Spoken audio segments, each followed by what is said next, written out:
एवं तावत् प्राकृतप्रक्षयान्ते ब्राह्मे कल्पे ह्यादिमे लब्धजन्म ब्रह्मा भूयस्त्वत्त एवाप्यवेधान् सृष्टिं चक्रे पूर्वकल्पोपमाना सोऽयं चतुर्युगसहस्रमितान्यहानि तावन्मिताश्च रजनीर्बहुशो निनाय निद्रात्यसौ त्वयि निलीय समं स्वसृष्टैर्नैमित्तिकप्रलयमाहुरतोऽस्य रात्रिम् अस्मादृशां पुनरहर्मुखकृत्यतुल्यां सृष्टिं करोत्यनुदिनं स भवत्प्रसादात् प्राग्ब्राह्मकल्पजनुषां च परायुषां तु सुप्तप्रबोधनसमास्ति तदापि सृष्टिः पञ्चाशदब्दमधुना स्ववयोर्धरूपम् एकं परार्धमतिवृत्य हि वर्ततेऽसौ तत्रान्त्यरात्रिजनितान् कथयामि भूमन् पश्चाद्दिनावतरणे च भवद्विलासान् दिनावसानेत सरोजयोनिः सुषुप्तिकामस्त्वयि सन्निलिल्ये जगन्ति च त्वज्जठरं समीयुः तदेदमेकार्णवमास विश्वम् तवैव वेशे परिराजशेषे जलैकशेषे भुवने स्म शेषे आनन्दसान्द्रानुभव स्वरूपः स्वयोगनिद्रा परिमुद्रितात्मा कालाख्यशक्तिं प्रलयावसाने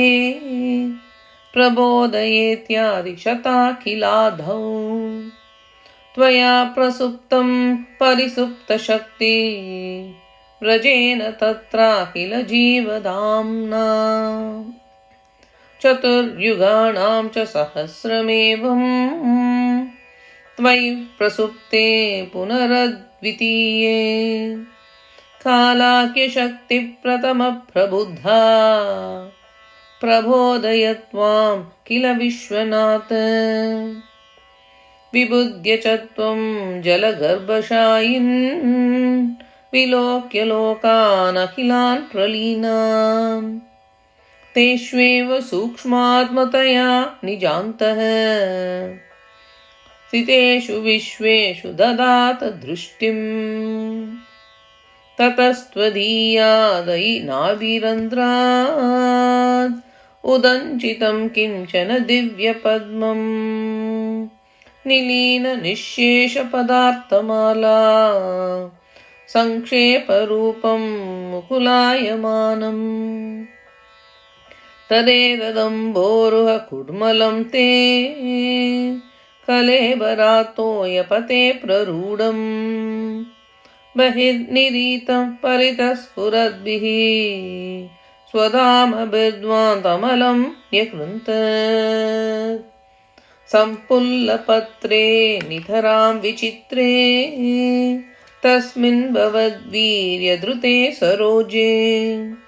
सपद्मजन्मा विधिरा विरासीत् स्वयं प्रबुद्धा किल वेदराशिः अस्मिन् परात्मन्ननुपाद्मकल्पे त्वमित्तमुत्तापितपद्मयोनिः अनन्तभूमा मम रोगराशिं निरुन्धि वातालयमास विष्णु अस्मिन् परात्मन्ननुपाद्मकल्पे त्वमित्तमुत्तापितपद्मयोनिः अनन्तभूमा मम रोगराशिं निरुन्धि वातालयवास विष्णु अस्मिन् परात्मन्ननुपाद्मकल्पे त्वमित्तमुत्तापितपद्मयोनिः अनन्तभूमा मम रोगराशिं निरुन्धि वातालय वास विष्णु। सर्वत्र गोविन्द नाम संकीर्तनं गोविन्द गोविन्द।